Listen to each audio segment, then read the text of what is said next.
Okay, today I need to repair this door. Now, it's not what you think, or maybe it is. But when you close this door, hear that?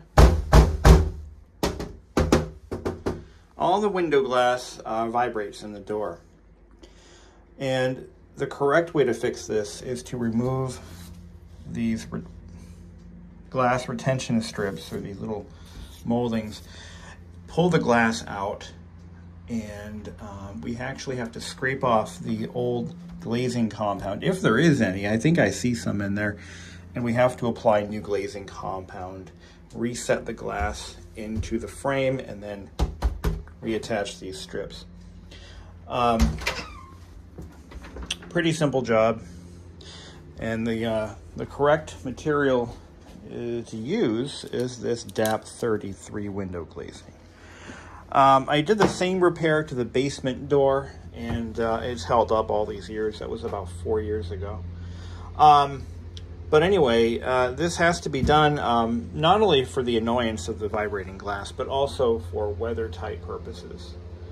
It might seem like it would be just a no-brainer to just put a bead of caulk around these glass panes, but that is not the right way to fix this. So we're going to go ahead and start by ripping these off. Turn the light on here so I have some work light. And I'm going to grab my tools. And these are held in by staples, and they should come off fairly easily. Now, we may actually drop and break some of these panels. I hope that doesn't happen, but it very well could. So just, you know, it happens. Now, at some point, I'm going to take this door off the frame and actually properly refinish it, but I'm not going to do that now. You can see the original finish is starting to discolor. This door is old. This is the primary means of entry and exit from this house, and has been for 70 years. You know, our cats have done a number on it as well. You can see the little claw marks, but that's all fixable. I'm not worried about that. I'm going to keep this door natural wood, or a stained wood, like all the other doors in the house, including the front door. You know, these are all original finish. This is the original finish for this door. But yeah, we're going to keep all the doors wood on the inside of the house, but they're painted on the outside. Now, the tools we're going to need for this job, I've got a tack hammer, I've got a putty knife, and a pair of needle nose pliers. We're going to use a putty knife to work these strips loose. I'm going to do one at a time, very carefully.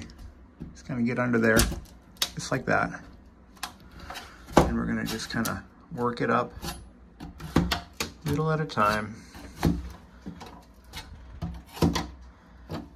And we're going to tack them back in place, possibly with their original staples. But what I should do is, no, it didn't work. Sometimes you can get the staples to pop out and we can remove those. One of these might actually be a key. So it can be removed. No, there isn't one like that. So that one's cut differently so that it can be slid out. But now we can just bend these up like that. Just like that. A little at a time.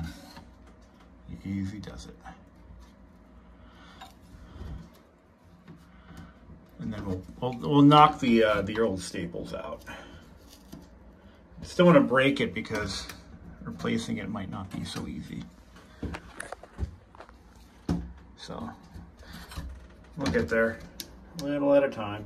The first one is going to be the hardest to get out because, well, it's the first one. So there we go. Slide that out like that. There we go. Now you can see there is some old glazing compound in there.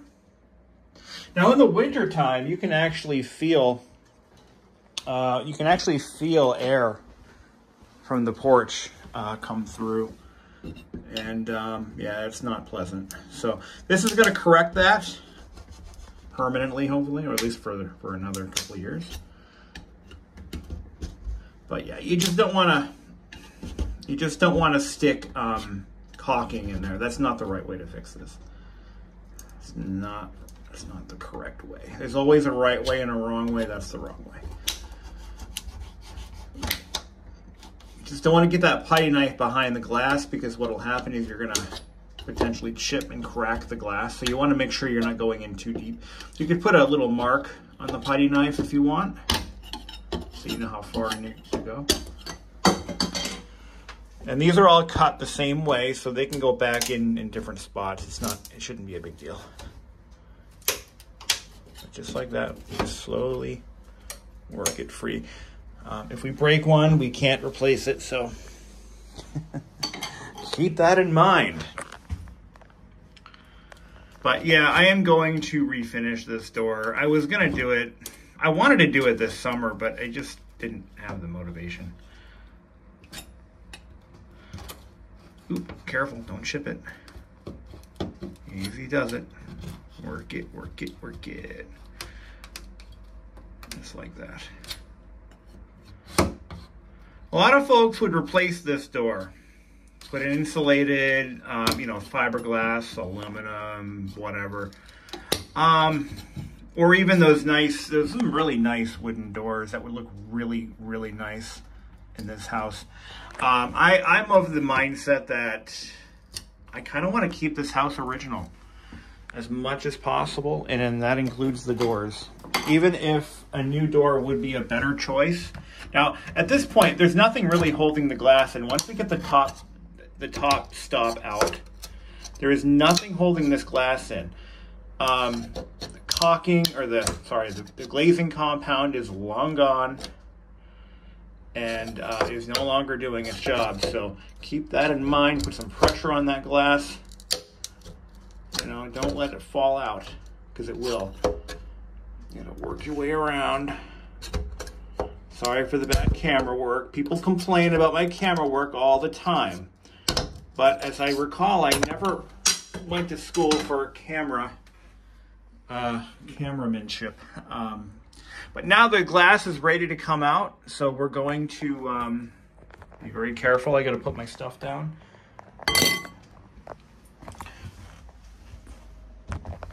But yeah, this glass is gonna fall right out. So we're gonna have, I'm gonna open the door and I'm gonna push it out from the other side and carefully hold it in my hands. So I'm not gonna be able to film this, obviously, but you get the idea. So what I actually found was that the glass was partially held in by a little bit of material, and some of the paint film on the other side. So you just tap it all the way around.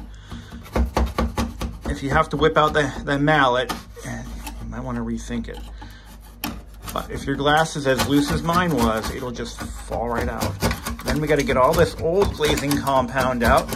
You should be wearing a respirator, by the way. I should be wearing a respirator, but because this may contain asbestos. Glazing compound, the uninitiated, has contained asbestos as recently as 10 years ago. Just FYI, potentially. But you know what? Fuck it. Also lead. Yeah, old house, lead paint. Yeah, look it up. It's a thing. Hide your children. I don't mean to downplay the hazards of these materials, but they're very real. But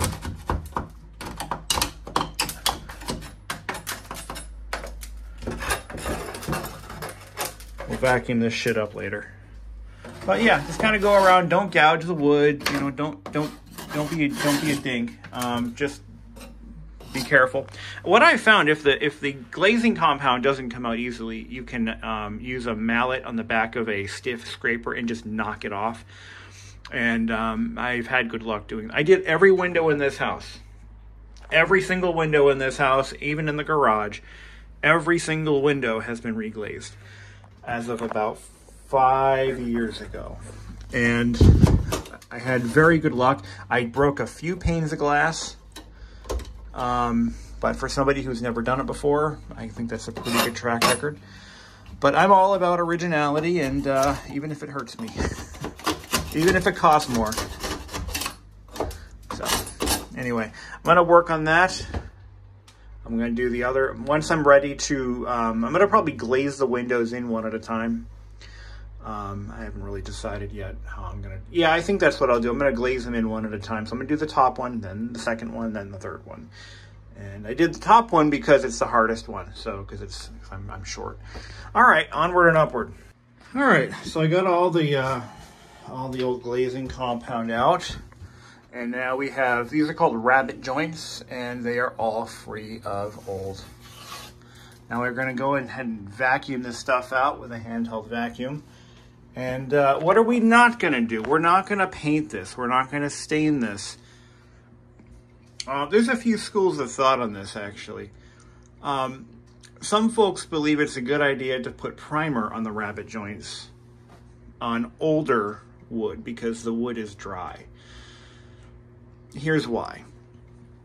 So in order for the compound, the glazing compound to bond to the wood and to the glass, it has to soak into the wood. The oils have to soak into the wood. But if it soaks in too fast, it could lead to premature failure at some point in its life. But if it doesn't soak in at all, then it will never properly bond. I'm going with the let's not do anything school of thought. We'll just keep it nice and clean. We have to clean the glass though with a razor blade. So I brought some blades up from the basement and we're going to be cleaning the glass panes individually. So let's go ahead and do that. So here's the glass panel. I've got to clean all the old compound off where it's remained bonded.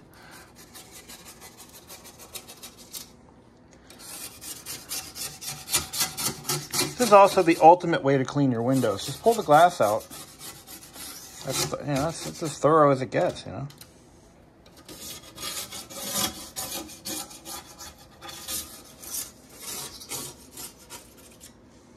To the other side. Okay, I got the glass as clean as I'm going to get it.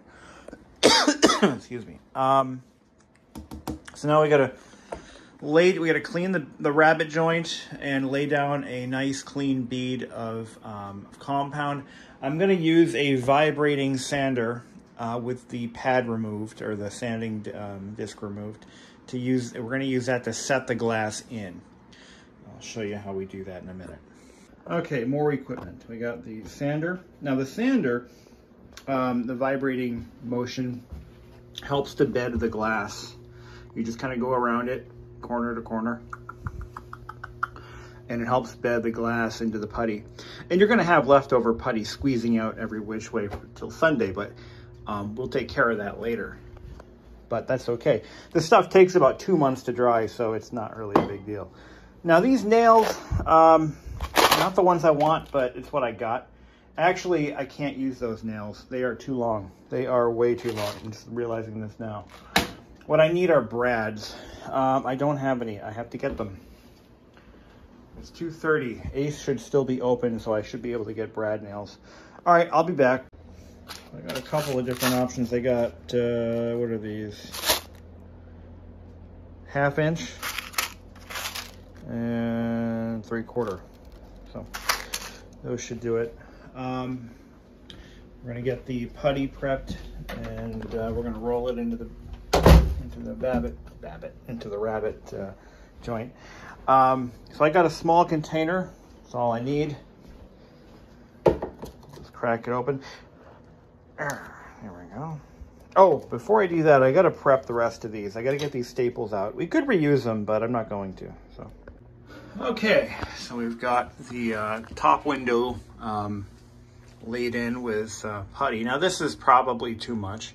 That's all going to squeeze out. I'm going to have to pick it up with the knife and put it back in the container, which is just normal. But it's enough there that it's going to squeeze out into every nook and cranny and crack and crevice. So let's get the glass panel in. I got the all the staples out of the strips. We'll put the glass back in and make sure it's good and dry. We don't want any wet glass. And I just chipped that piece of... Yeah, that's going to happen, by the way. It's going to happen. I just chipped it by accident. Okay, so let's put this back in there. And by the way, Lowe's does glass cutting. At least most of their stores do. So if you break a piece, go to Lowe's. They're open late, and Just make sure you have the dimensions correct, and they'll cut you some glass. So you're gonna kind of put a little bit of pressure on that glass, get it bedded, and then you're gonna take your sander. Just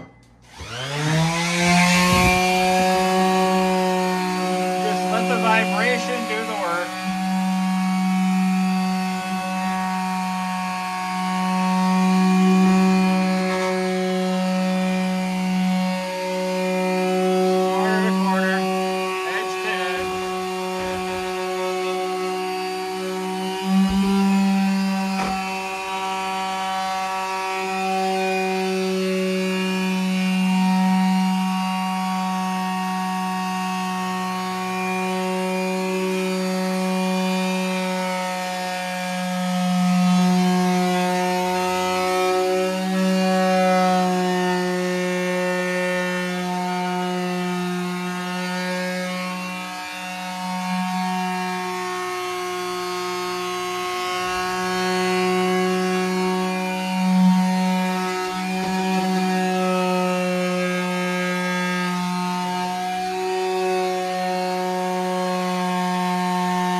So what you're going to want to see is I screwed up. You're not going to want to see. I see that. I screwed up. This corner right here, I didn't put enough material in that one spot. That's okay. I can push them in with a putty knife. And I'm going to just pull the glass out a little bit and push them in there. Okay, so we set the wooden strips back in. We're going to put some pressure on them, get them, bedded against the glass. And any remaining stuff that's squeezed out, well, that's going to help seal the wood to the glass. We're not going to add any more. We don't need it.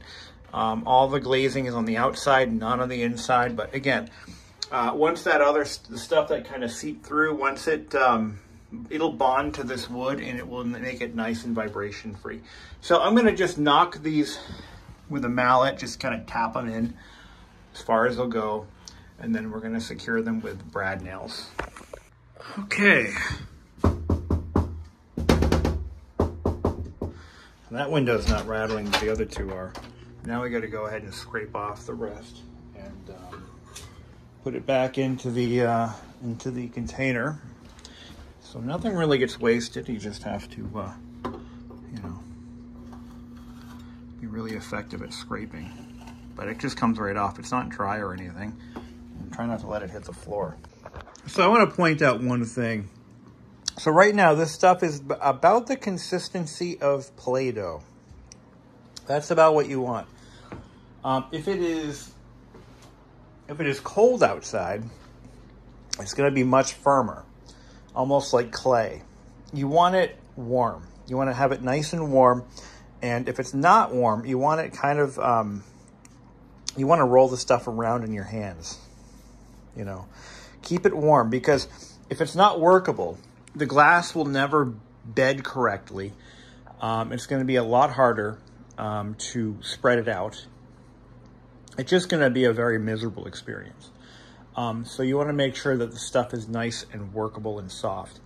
So I'm going to do the other two windows next, and then we'll check back in a sec when they're done. So now that I've done one window, once you finish one, you get that sense of accomplishment, and you're like, I can do this. And then you're going to go like a madman or madwoman or whatever, and you're going to get them all done pretty quick. So let me do the other two, and then we'll have a solid vibration-free door at hopefully at the end of this video. So I took off the trim strips on the bottom window, and I found that it was nailed in, and the staples were already folded. This window has been replaced at some point, and it's actually held in by caulking, I think. This one might be a challenge. I may not be able to remove the glass without breaking it. I'm gonna try, but let's see what happens. All right, I don't want to run the risk of breaking any of this glass, so here's what we're gonna do differently. I'm gonna leave it in place. It's loose over here. What we're gonna do is we're gonna press some of that window glazing into these cracks. You can see there's some gapping here. This is likely what happened when they replaced this glass. They gouged it with a scraper. But the nice thing about the glazing compound is it will firm up and it'll basically act as a filler. So we're gonna just do that, and we're gonna seal it from the back side. We're gonna add some glazing compound around the trim pieces to provide additional sealant and to keep the glass from vibrating. So let's do that. Okay, and when we're done, we're done. So the bottom window, I was not able to comfortably remove the glass. This is one of the reasons you don't use silicone or caulking or anything like that. When you're putting in a glazed window like this, you want to use glazing putty. That's what it's for. Harder to work with, yes. It's also not something everybody has laying around, but that's why they still make it. So what I did is this joint was uneven, so I packed it with glazing compound to make it look more legit. But the other side looks good. Looks beautiful, actually.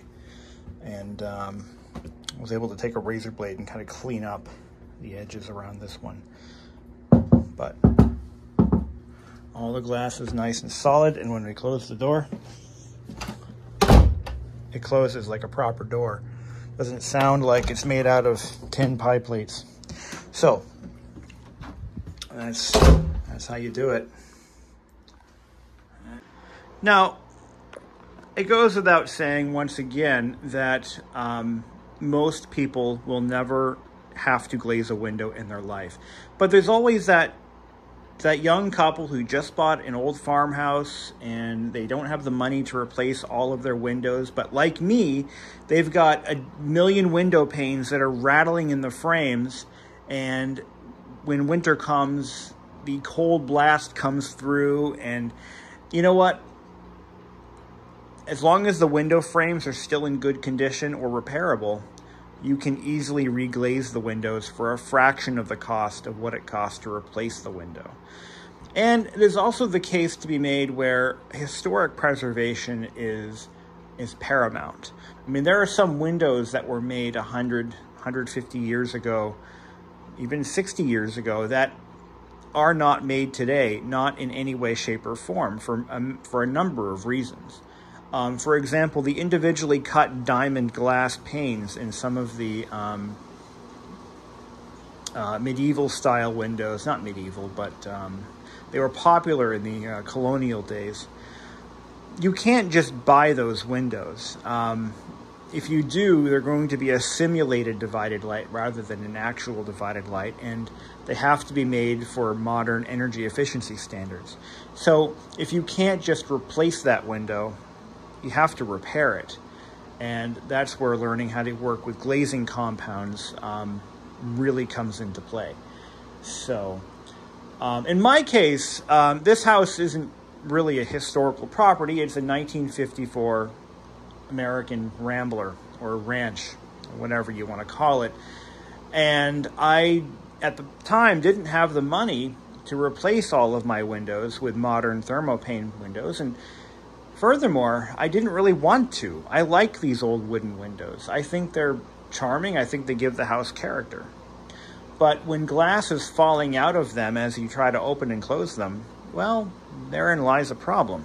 So to fix that, I learned how to glaze windows. And I had a lot of fun doing it.